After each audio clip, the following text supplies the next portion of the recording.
नमस्कार, मैं हूं राजेंद्र तिवारी और आप देख रहे हैं अनब्रेकिंग। अनब्रेकिंग के इस खास वीडियो देश की बात अखबारों के साथ में आपका स्वागत है।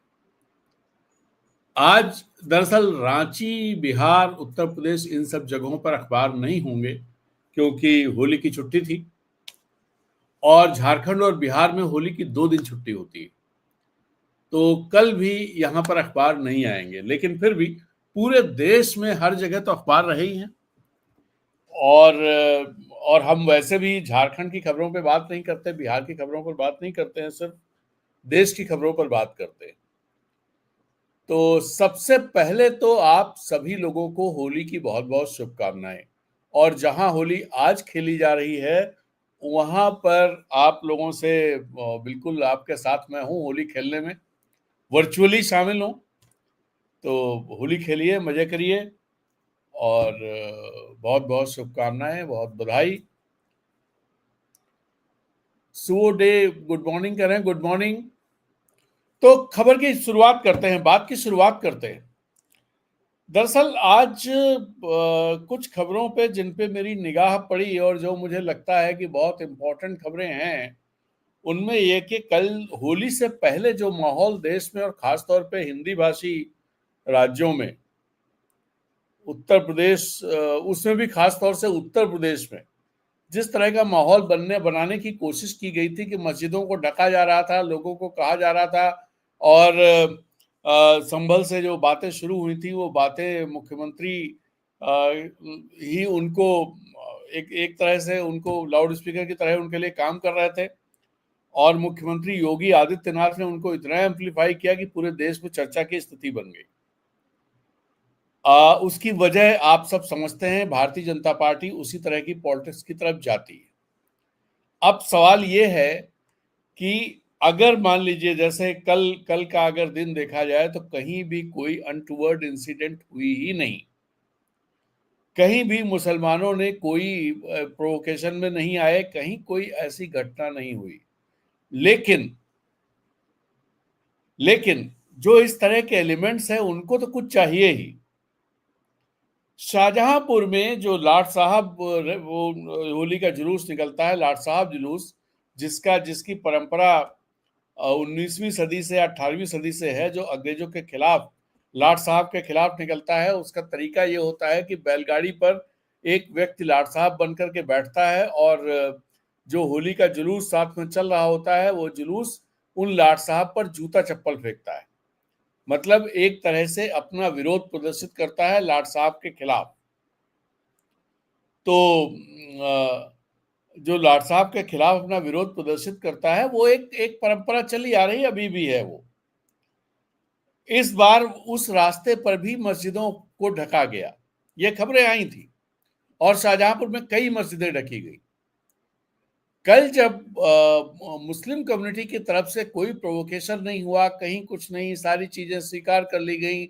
मस्जिद के सामने आप जैसे इस तरह के वीडियो आए हैं कि मस्जिद के सामने होली खेली जा रही है और नारेबाजी की जा रही है, लेकिन उसमें कोई कहीं उकसावे में नहीं आया। अब कुछ तो चाहिए। तो हुआ ये कि आपस में ही लाट साहब, जो लाट साहब होली जुलूस था उसमें आपस में ही लोगों ने एक दूसरे पर जूता चप्पल चला दिए। और ये बहुत बहुत सारी बातें कहता है। ये बात, ये घटना ये बात बताती है कि जो एलिमेंट्स इसमें शामिल हैं उन एलिमेंट्स का पर्पस क्या है। वो एलिमेंट्स चाहते, उनको एक दुश्मन चाहिए और अभी वो दुश्मन मुस्लिम के तौर पर प्रस्तुत किया जा रहा है। और जहां मुस्लिम नहीं है वहां आपस में ही किसी को दुश्मन आइडेंटिफाई कर लिया और इस पर शुरू हो गए। ये बड़ी खतरनाक चीज है। यही बात लगातार कही जा रही है कि भाई जिस धीरे धीरे क्या होगा कि आज वो मुस्लिम अटैक पर हैं, कल को दलित अटैक पर होंगे, परसों आदिवासी होंगे, फिर ओबीसी होंगे। ऐसे करते करते एक छोटा सा ग्रुप बचेगा जो सब कुछ कर रहा होगा और उसकी पॉलिटिक्स के लिए, उसे घृणा फैलाने के लिए, उसको वैमनस्य के लिए एक सामने दुश्मन चाहिए जिसके खिलाफ चीजें खड़ी की जा सके, और वो कर रहे हैं। तो ये खबर उसी की तरफ इंडिकेट करती है। एक और इम्पोर्टेंट खबर जो कल बड़ी चर्चा में थी, परसों, क्योंकि कल तमिलनाडु का बजट था, बजट से पहले जो उनका एक तरह से आर्थिक समीक्षा और उस तरह की चीजें आती हैं, और बजट को लेकर के जो कम्युनिकेशन गवर्नमेंट ऑफ तमिलनाडु की तरफ से किया गया था, उसमें जो रुपया का जो लोगो है, जो जो पेटचिर्रा रा बनाते हैं और उसका पेट चीर देते हैं, तो पेटचिर्रा रा जो है उसको उन्होंने बदल दिया। उन्होंने तमिल रू लिखा, जो रुपया लिखा जाता है उसमें तमिल में रू लिखा। जैसे हम लोग भी जब यहाँ लिखते हैं तो कई बार हमारे बहुत सारे कंप्यूटर्स में, मोबाइल में वो वाला चिन्ह नहीं है रुपए का, तो हम या तो इंग्लिश में लिखेंगे तो RS लिखेंगे, हिंदी में लिखेंगे तो रू करके, रू और बिंदी लिख करके लिख देते हैं, और उसको एंटी नेशनल नहीं माना जाता है, उसको एंटी हिंदी नहीं माना जाता है, उसको टुकड़े टुकड़े गैंग नहीं माना जाता है। वो एक तरीका लिखने का रहा है, रुपया लिखने का, रुपए रू लिख करके बिंदी लगा देना, इंग्लिश में R कैपिटल में और स्मॉल में S लिख करके बिंदी लगा देना, ये रुपीज हो गया, रुपया हो गया। तो तमिलनाडु की सरकार ने, और पिछली बार ऐसा नहीं किया था, पिछली बार उन्होंने जो साइन है रुपए का, जो चिन्ह है, उसे इस्तेमाल किया था। इस बार उन्होंने उसे हटा के तमिल में रू लिख दिया। अब इसको लेकर के पूरे देश में भारतीय जनता पार्टी, खास तौर पे अन्नामलाई से लेकर के और सीतारमन तक, सारे लोग इस पर तमिलनाडु की सरकार के खिलाफ खड़े हो गए, और उन्होंने कहा साहब ये तो मतलब राष्ट्रीय उसका अपमान है, रुपए का अपमान है, देश का अपमान है, इस तरह की बातें कहनी शुरू कर दी। दरअसल ये इस समय जो सत्ता में बैठे हुए लोग हैं, वो अपमान बड़ी जल्दी अपमानित हो जाते हैं, किसी भी चीज पर अपमानित होने लगते हैं वो, और वो अपमानित होते हैं तो उनको लगता है कि पूरा देश अपमानित हो गया है। उन्होंने ये मान लिया है कि भारतीय जनता पार्टी, RSS यही देश है, और अगर ये कहीं अपमानित महसूस करता है, इसका मतलब पूरा देश अपमानित महसूस करता है। लेकिन ये नहीं भूलना चाहिए कि इस देश में 36% लोगों ने ही भारतीय जनता पार्टी को वोट दिया है। इस देश में 36% लोगों ने ही भारतीय जनता पार्टी को वोट दिया है। अगर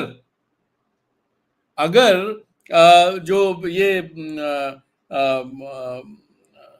जो अपने यहाँ जो व्यवस्था है लोकतंत्र की, जो चुनाव की व्यवस्था है, वो व्यवस्था नहीं होती, अगर प्रोपोर्शनेट रिप्रेजेंटेशन का मामला होता, प्रोपोर्शनल रिप्रेजेंटेशन का, तो किसी भी हाउस में अगर डायरेक्ट उस तरह का मामला होता तो किसी भी हाउस में भारतीय जनता पार्टी की बहुमत नहीं होता। बहुत सारे राज्यों में उनका बहुमत नहीं होता जहां सरकार बनी हुई है, लेकिन सिस्टम दूसरा है, तो इस वजह से वो बहुमत में है। लेकिन इसका मतलब ये कतई नहीं कि आप ये कह सके कि साहब दूसरी पार्टी जो है या दूसरी पार्टियां वो रिजेक्टेड पार्टियां, दे आर नॉट रिजेक्टेड। कुछ लोगों ने तो चुना ही है उनको। इवन अगर बहुजन समाज पार्टी की बात करें, उसको अगर 2.5-3% वोट मिले हैं, तो 2.5-3% लोगों ने उसे चुना है, देश के इतने वोटर्स ने चुना है। कांग्रेस को अगर 22% वोट मिले तो 22% लोगों ने चुना है उसे। तो ये कहना कि साहब ये रिजेक्टेड पार्टियां हैं, कोई भी पार्टी रिजेक्टेड पार्टी नहीं है। कुछ ना कुछ लोगों का वो रिप्रेजेंट कर रही है। तो एक तो पॉइंट ये है जो भारतीय जनता पार्टी और संघ परिवार के लोग समझते हैं कि जो वो सोचते हैं वही देश की थिंकिंग है, थॉट प्रोसेस है, और ये बात उन्होंने लोगों के दिमाग में बैठा दी है, खासतौर अपने समर्थकों में। भाई जो हम मोदी जी कहते हैं वो देश की बात है, बाकी लोग कहते हैं वो देश विरोध की बात है। और ये मीडिया भी इस तरह की बातें करता है, जो मेन स्ट्रीम मीडिया है वो भी इसी डायरेक्शन में चीजें ले जाता है। खैर, हम इस पर रू और रूपी पे आ रहे हैं कि जो ये इसमें अगर देखा जाए, जैसे जितना बड़ा वितंडा खड़ा किया गया है इसको लेकर के, उतना बड़ा मामला है नहीं। ये बात बिल्कुल सही है कि स्टालिन ने एक मैसेज देने की कोशिश की है कि वो हिंदी को बर्दाश्त नहीं करेंगे, हिंदी थोपी नहीं जानी चाहिए। और चूंकि अगले साल वहां चुनाव है और स्टालिन के सामने एक चुनौती भी है, उस अगर चुनौती को आप देखें तो उसको समझना जरूरी है कि स्टालिन इस तरह की पॉलिटिक्स कर क्यों रहे हैं और क्या क्यों जरूरत पड़ी इसकी। दरअसल जो जो स्थितियां बनती जा रही हैं तमिलनाडु में, उन स्थितियों में एआईडीएमके जो प्रमुख विपक्षी दल था वो कमजोर होता चला जा रहा है। पिछले लोकसभा चुनाव में भी उसको एक भी सीट नहीं मिली, वो अलग से गठबंधन बना के लड़े थे। 3 गठबंधन तमिलनाडु में लड़ रहे थे। एक गठबंधन था भारतीय जनता पार्टी का, एक था एआईडीएमके का और एक था डीएमके का। डीएमके के गठबंधन ने ये पौंडीचेरी मिला करके 40 की 40 सीटें जीत ली, कोई सीट को दूसरी नहीं जीत पाया। और एआईडीएमके का जो 19% वोट 2019 में हुआ करता था, वो वोट घट करके कम हो गया और भारतीय जनता पार्टी वाले गठबंधन या उनका वोट 18% के आसपास पहुंच गया। तो ये एक जो बड़ी जंप है, इसमें बहुत सारी चीजें छुपी हैं कि साउथ की राजनीति इस डायरेक्शन में क्यों जा रही है, हिंदी विरोध में क्यों जा रही है। दरअसल वहां पर ये लग रहा, और कांग्रेस और वाम दल जो है वो डीएमके के सपोर्ट में ही उसी गठबंधन में। अब डीएमके की लड़ाई हमेशा होती थी एआईडीएमके वाले दो गठबंधनों की आपस में लड़ाई होती थी। एआईडीएमके कमजोर होता जा रहा है। एआईडीएमके कमजोर होने का मतलब कि जो वार्ड बनेगा उसे भारतीय जनता पार्टी वाला गठबंधन पूरा करेगा। इसका मतलब बहुत साफ हुआ कि वहां विपक्ष की पार्टी जो है, विपक्ष का प्रमुख दल भारतीय जनता पार्टी बन रही है। अब आप इस राजनीति को समझिए कि हिंदी वाले मामले पर, हिंदी वाला मामला बहुत इमोटिव इश्यू वहां हो जाता है। जैसा आपने देखा पिछले दिनों जिस तरह से राजनीति अनफोल्ड हो रही है, उसमें बहुत ही इमोटिव है। और स्टालिन उसी इमोटिव इशू को आगे बढ़ा रहे हैं, भारतीय जनता पार्टी को के खिलाफ एक माहौल बनाने के लिए राज्य में। भारतीय जनता पार्टी, हालांकि उनकी पूरी कोशिश चल रही है कि साउथ में वो किसी तरह से जो ये राज्य हैं तमिलनाडु और केरल, यहाँ पर उनका किसी तरह यहाँ यहाँ छेद कर सकें, पहुंच सकें, घुस सकें। अभी तक ऐसा हो नहीं पाया है। लेकिन इस इशू के जरिए भारतीय जनता पार्टी को जो वोट मिल रहे हैं, इसका मतलब वो तो बहुत साफ है कि हिंदुत्व के वोट हैं। तो हिंदुत्व के वोट साउथ में भी हैं, केरल में भी हैं, तमिलनाडु में भी हैं। ऐसा नहीं है कि वो सिर्फ कर्नाटक में है और तेलंगाना में है, बाकी आंध्र प्रदेश में नहीं है और तमिलनाडु में नहीं है और केरल में नहीं है। तो वो तो है ही। अब सवाल ये, वहां से भारतीय जनता पार्टी दो तरह की चीजें कर रही है। वो चाहती है ये इशू बढ़े। इस इशू पर बढ़ने पर उसको अपना जो देश का विपक्षी दल है, खासतौर पे कांग्रेस, जिससे उससे खतरा है, तो कांग्रेस को कटघरे में खड़ा करने का मौका भारतीय जनता पार्टी को मिलेगा। इसलिए भारतीय जनता पार्टी वहां पर तमिलनाडु में अपनी जो जो साउथ में जो उसका अपना बेस है उसको इंटैक्ट रखते हुए नॉर्थ की पॉलिटिक्स को एड्रेस कर रहे हैं हिंदी के जरिए। और नॉर्थ की पॉलिटिक्स इसलिए एड्रेस करना जरूरी है बीजेपी के लिए, क्योंकि यहां बड़े खतरे के तौर पर कांग्रेस दिखाई देती है। अब सवाल ये उठेगा, डीएमके ने जिस तरह से डीएमके ने तो और मजबूत जो बजट प्रस्तुत किया कल, उस बजट में उन्होंने जो सरकार से न्यू एजुकेशन पॉलिसी के तहत जो मदद रोकी गई है हिंदी की वजह से, तीसरी भाषा की वजह से, तो उसका इंतजाम उन्होंने अपने बजट में कर लिया है कि हमें चाहिए नहीं केंद्र से, लेकिन हम हिंदी पर कंप्रोमाइज नहीं करेंगे। अब कांग्रेस वहां की जो है सहयोगी पार्टी है, सरकार में शामिल है, साथ में चुनाव लड़ती है, लोकसभा का भी और विधानसभा का भी।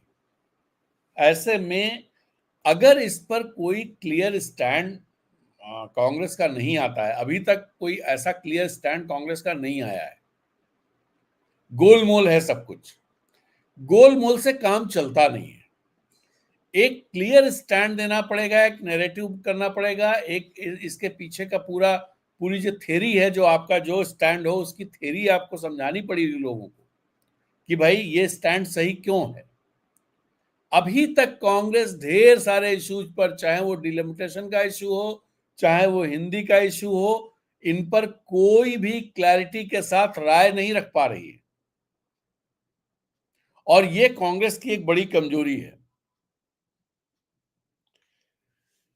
जो मैंने आपको बताया, तमिलनाडु में डीएमके की ये जरूरत है कि वो भारतीय जनता पार्टी को कटघरे में खड़ा करे और उसके खिलाफ एक इमोशनल इश्यू ऐसा खड़ा हो जाए जिससे कि लोग भारतीय जनता पार्टी के साथ जाने में या भारतीय जनता पार्टी के बारे में इस तरह की धारणा बन जाए कि ये साउथ की संस्कृति, साउथ की भाषा, साउथ के लोग, साउथ की जो सामाजिक न्याय की पॉलिटिक्स है, उस सब के खिलाफ है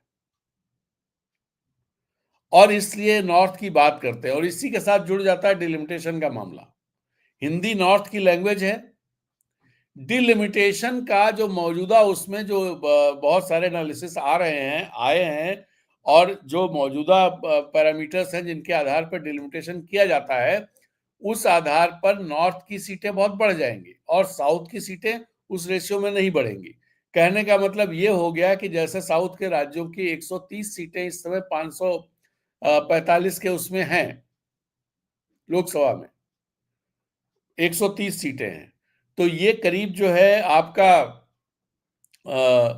35-36% कुछ पड़ता होगा।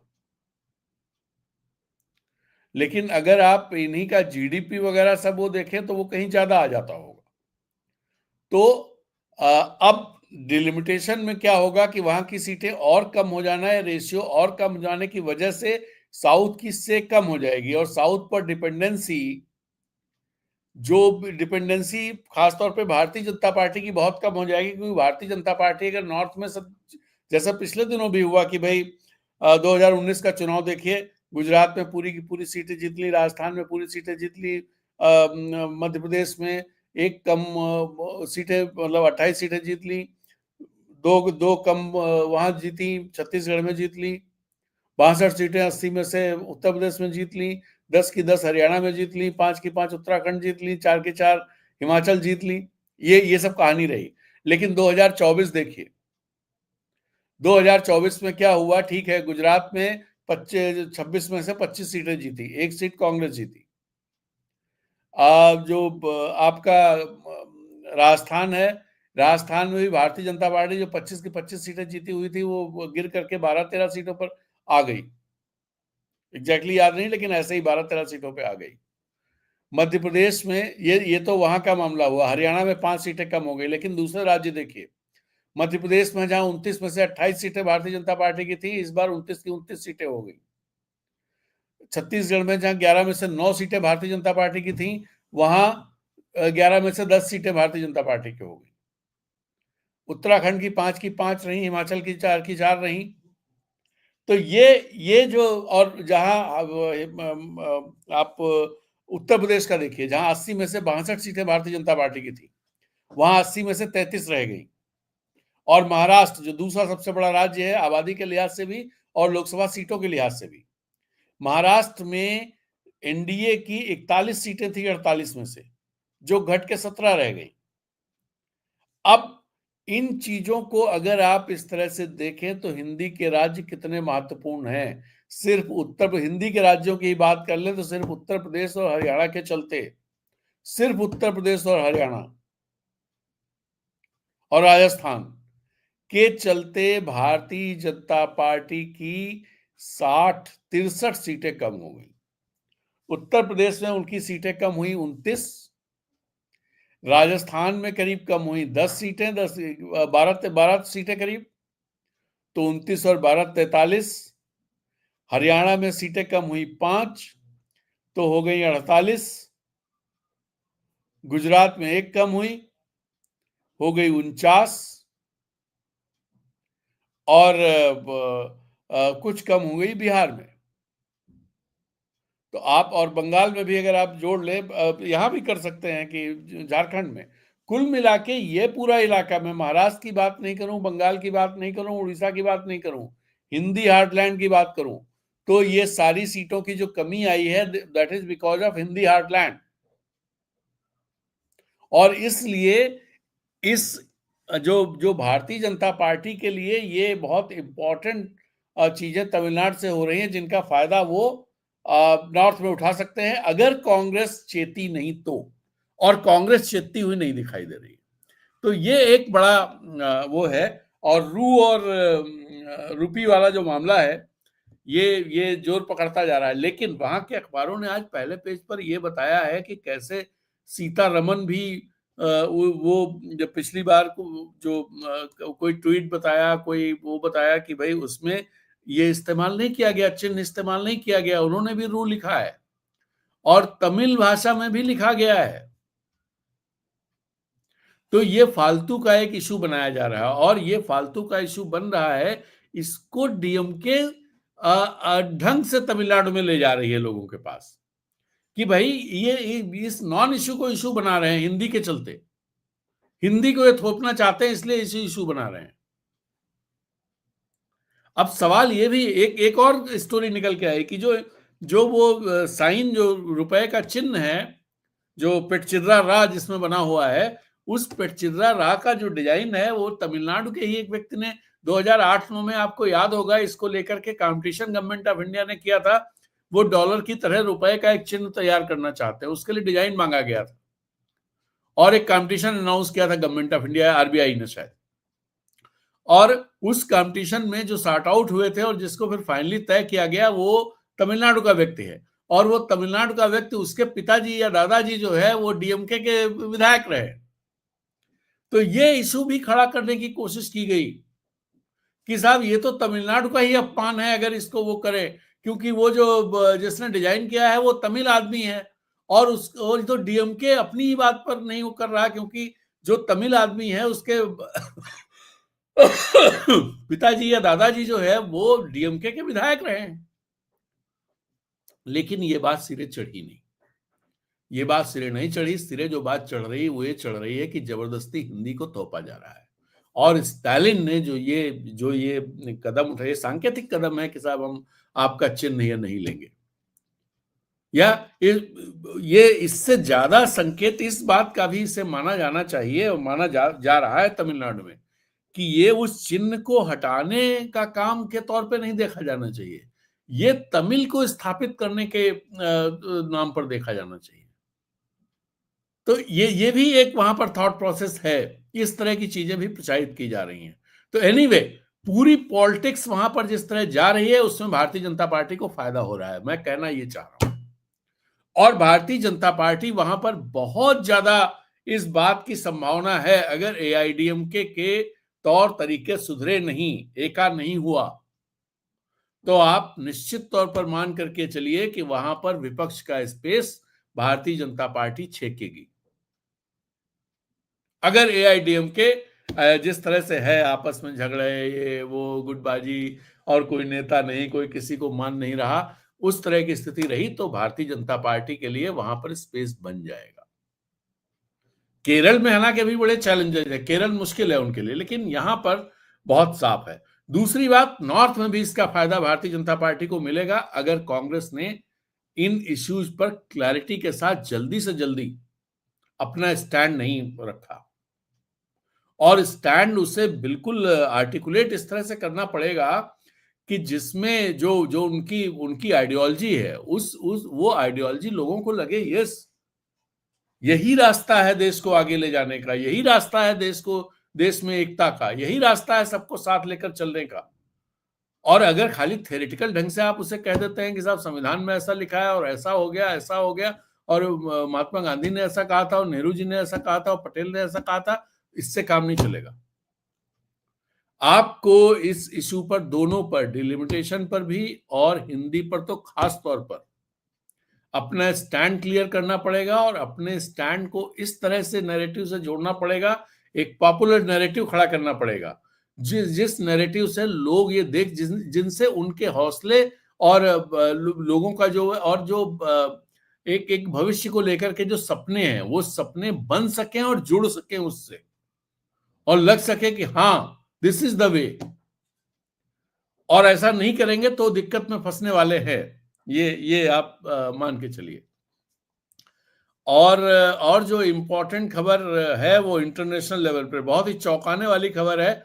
वो खबर ये कि पुतिन ने कल एक बयान जारी किया, राष्ट्रपति पुतिन रूस के, उन्होंने बयान जारी किया जिसमें उन्होंने खास तौर पर ब्रिक्स के सारे लीडर्स की तारीफ की है। ब्रिक्स के, मैं कह रहा हूं, किसी अखबार ने ब्रिक्स नहीं लिखा है। दे आर सेइंग कि China, Brazil, India, south Africa की तारीफ की है कि भाई जो ये यूक्रेन वाला मामला सुलझाने का चल रहा है, इसमें इन देशों का बड़ा योगदान है, प्लस यूएस। तो यूएस तो अलग हो गया, ये चारों देश और plus Russia, they are original BRICS. और अमेरिका एक तरफ कह रहा है कि ब्रिक्स जो है वो खत्म हो गया है, ट्रंप ऐसा कह रहे हैं कि ब्रिक्स रिलेवेंट हो गया है। एंड इंडिया जो है वो ब्रिक्स के जो बेसिक जिन चीजों पर ब्रिक्स खड़ा है उन पे स्टैंड नहीं ले रहा है। अभी आप देखिए कि जो जो चैथम हाउस में जो प्रेस कॉन्फ्रेंस थी या प्रेस इंटरेक्शन था अपने विदेश मंत्री का, जिसकी मैं बार बार जिक्र करता हूं उसका, क्योंकि वो इंटरेक्शन बहुत इंपॉर्टेंट था। वो इंटरेक्शन इंडिया के स्टैंड को क्लियर करता है। उस इंटरेक्शन में ब्रिक्स को लेकर के और डी डॉलराइजेशन को लेकर के जिस तरह से बात की हमारे विदेश मंत्री ने, उससे बहुत साफ है कि वो ब्रिक्स में अब इंडिया का कोई इंटरेस्ट शायद इस वजह से नहीं है क्योंकि अमेरिका चाहता है ब्रिक्स कमजोर हो। बट रशिया के इस स्टेटमेंट से, पुतिन के स्टेटमेंट से, एक तो इंडिया को ये बताया गया है कि आप गलत रास्ते पर जा रहे हो, आप जो है इस ग्रुपिंग के इंपॉर्टेंट मेंबर हो, आपको यहीं पर फायदा है। ये कम्युनिकेशन भी है इसके जरिए। और दूसरा ये कि ब्रिक्स इररिलेवेंट नहीं हुआ है, ये रूस ने ये मैसेज दिया है और ये मैसेज, ये कड़ा मैसेज है। दूसरी तरफ आप देखिए, चीन लगातार यूरोप को ये बात कह रहा है यूक्रेन के मामले को लेकर के, जिस तरह का स्टैंड अमेरिका का रहा है नाटो को लेकर और यूक्रेन को लेकर के, उसमें लगातार ये बात कह रहा है चीन कि यूरोप को फिर से सोचना पड़ेगा, उसे अपनी सिक्योरिटी के बारे में सोचना पड़ेगा। और ये कह रहा है वो कि चूंकि हमारा रशिया का एक अलग तरह का संबंध है, तो इसलिए हम बहुत इंपॉर्टेंट रोल प्ले कर सकते हैं। तो अब जो सिक्योरिटी कंसर्न्स जो यूरोप के हैं, उन सिक्योरिटी कंसर्न्स को, और वो सिक्योरिटी कंसर्न्स है किससे? वो रशिया से ही उनको सिक्योरिटी कंसर्न्स हैं उनके। तो चाइना का कहना है कि साहब अब जो है ये नाटो वाटो ये सब बेकार हो गए, नया नाटो बनाने की जरूरत है जिसके बेस में चाइना और यूरोप। तो एक तरफ चाइना ये चला रहा है, रशिया ने इस तरह का वो दे दिया है। और दूसरी तरफ आप देखिए कि कनाडा के प्राइम मिनिस्टर ने एक और इंपॉर्टेंट डेवलपमेंट है, उसकी बात करना बहुत जरूरी है। आज नहीं कल, मतलब आज 1-2 दिन में G7 के विदेश मंत्रियों का कनाडा में जमावड़ा था। और जिस तरह से G7 मतलब दुनिया के धनी देशों का ग्रुप,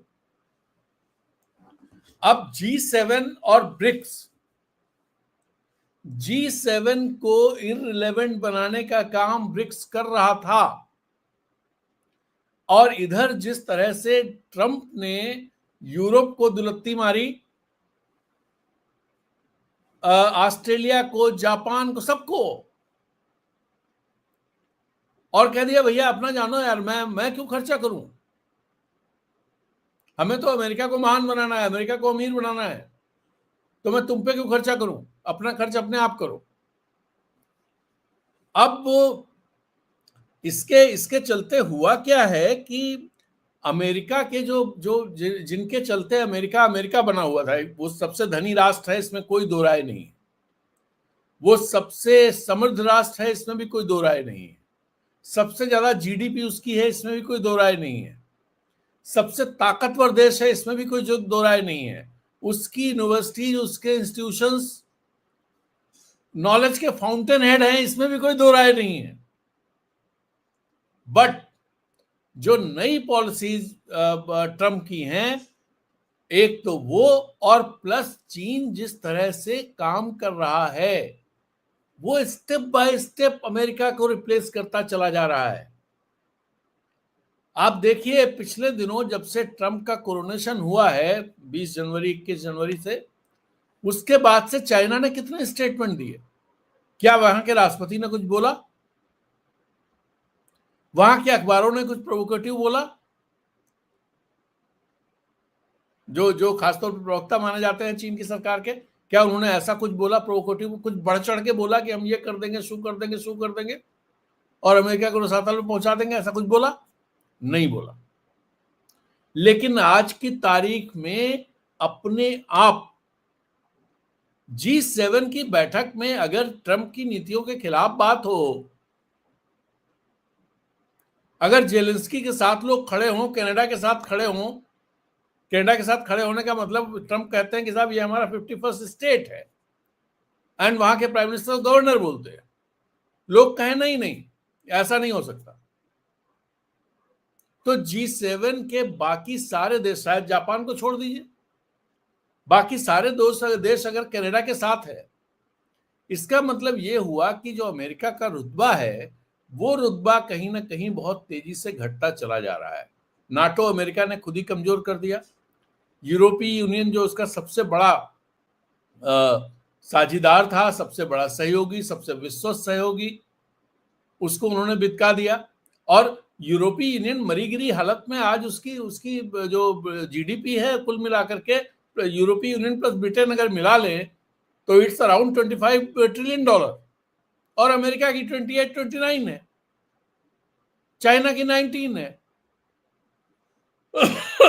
अगर चाइना इंडिया और आसियान को मिला दे तो मैं सिर्फ एक कंपैरिजन के लिए कह रहा हूं, तो ये 3 बड़े ग्रुप्स हैं, यूएस, एशिया एंड यूरोप, और उसके बाद ब्राजील, और ये सब अलग है। तो आप किस तरह से जियो पॉलिटिक्स तेजी से शेप ले रही है या उसके कंटूर्स दिखाई देने लगे हैं, उसको समझने की कोशिश करनी चाहिए। उसमें अमेरिका ही बहुत मुश्किल। और एक बात आपको बताएं, चाहे दुनिया के अखबारों में, दुनिया के मैगजीन्स में भारत को लेकर के तमाम जो असेसमेंट आ रहे हैं वो बिल्कुल अलग तरह, हालांकि अपने यहाँ तो कुछ आ ही नहीं रहा है, अपने यहाँ के मीडिया में बहुत सारी चीजें कुछ आ नहीं रही हैं, खासतौर पे इंटरनेशनल लेवल पे जो चीजें बदल रही हैं उसमें। लेकिन इकोनॉमिस्ट में अभी बहुत जो है उन्होंने एक आर्टिकल आया है उसमें, और उसका उसका हेडलाइन है, मैं आपको अभी बताता हूं उसका हेडलाइन, जो इनका ये रहता है, India is benefiting from Trump 2.0, ये हेडलाइन है।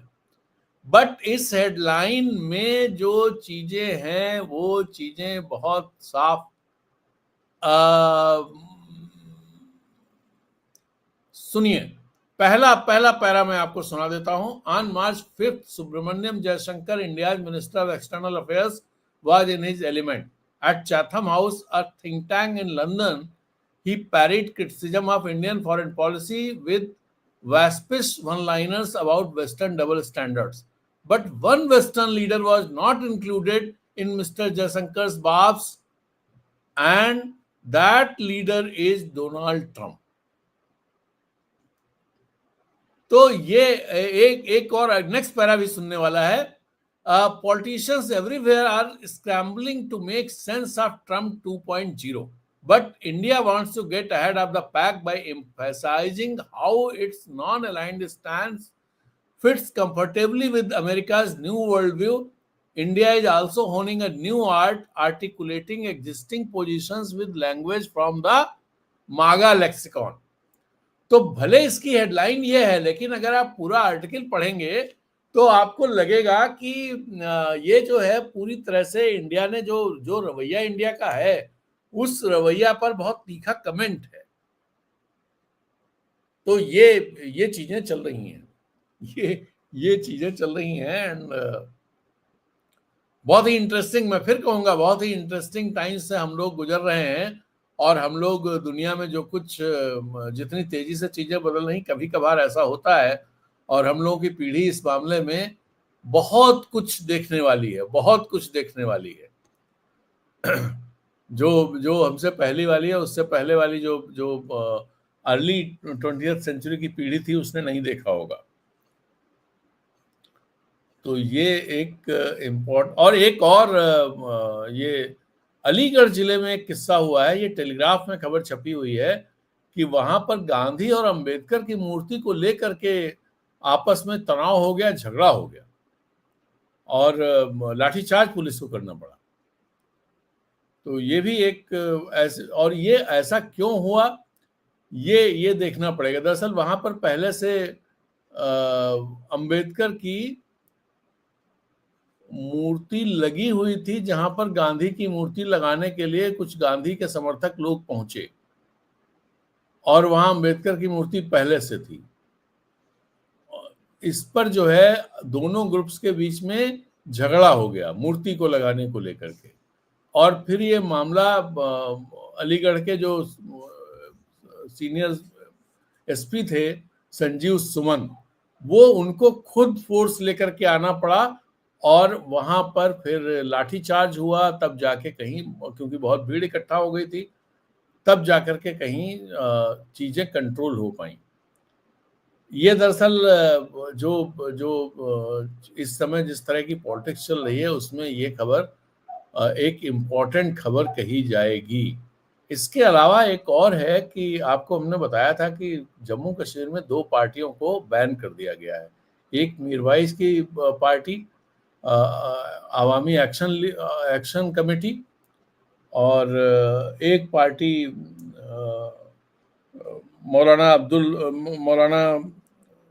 क्या नाम है, अंसारी, नाम भूल रहा हूँ उनका, उनकी पार्टी। ये दोनों हुर्रियत के लोग थे। तो और उसके बाद अब ये हुआ है, कल मीरवाइज उमर फारूक को घर से नहीं निकलना दिया गया नमाज के लिए, और उन्हें ये कहा गया कि आप हाउस अरेस्ट हो। तो वो कन्फाइन कर दिए गए हैं अपने घर में उनकी पार्टी बैन होने के बाद। ये भी अब सवाल ये उठता है कि अगर कश्मीर में सब अच्छा है तो जो pro Kashmiri and pro Delhi elements हैं, मौलाना अब्बास अंसारी भी वही एलिमेंट माने जाते हैं और मौलवी उमर फारूक भी वही माने जाते हैं।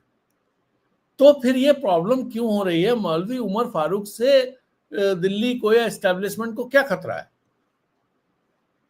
इस चीज को तो मतलब ये बताना चाहिए। एक और इम्पोर्टेंट खबर टेलीग्राफ में है।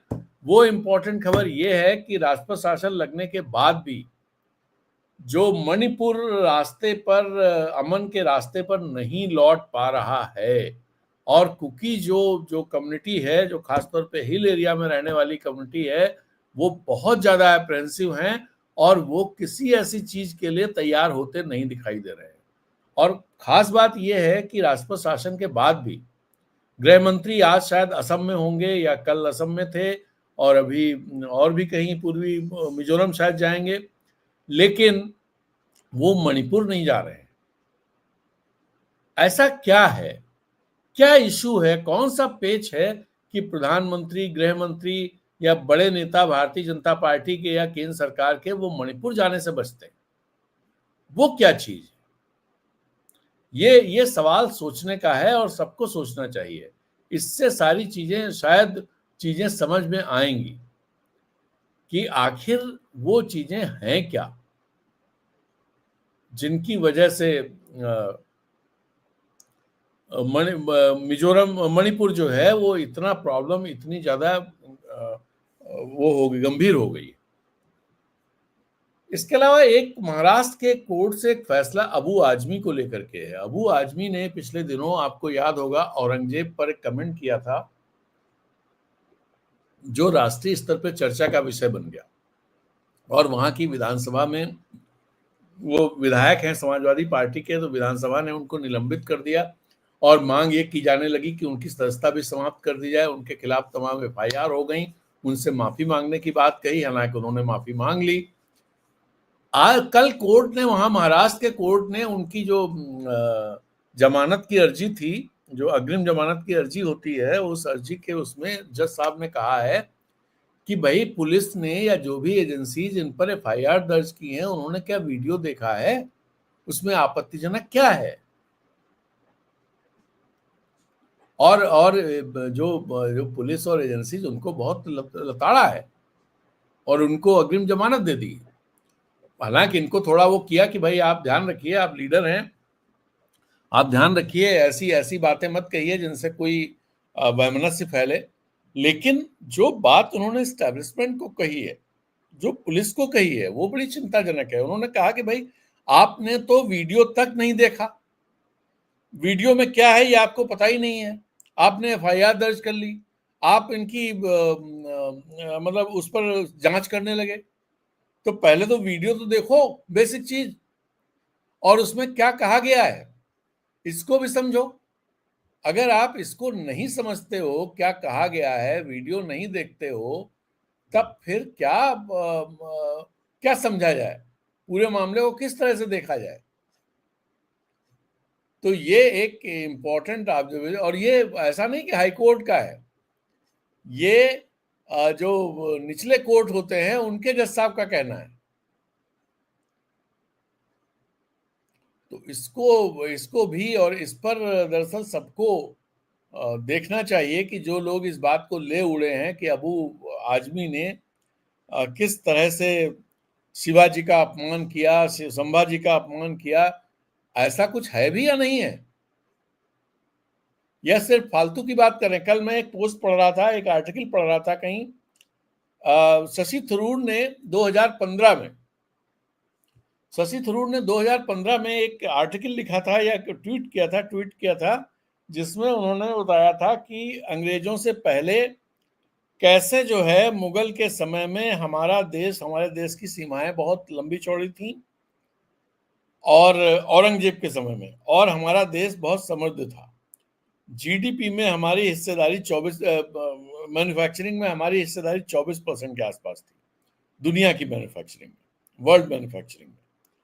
तो ये उस आर्टिकल में ये कहा गया है, प्रधानमंत्री मोदी ने उस ट्वीट को रिट्वीट किया था।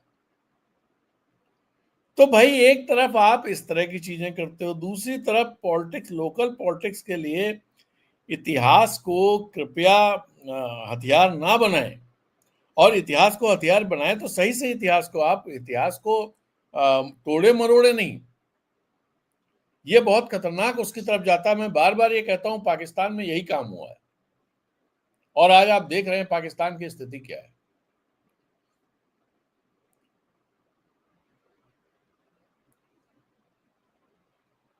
तो चलिए आज की बात, और हमारे चैनल अनब्रेकिंग को सब्सक्राइब करने के साथ साथ इसकी मेंबरशिप लीजिए, इसे ज्वाइन कीजिए। ऐसा करके आप अनब्रेकिंग को ताकत देंगे और हमें अच्छा लगेगा।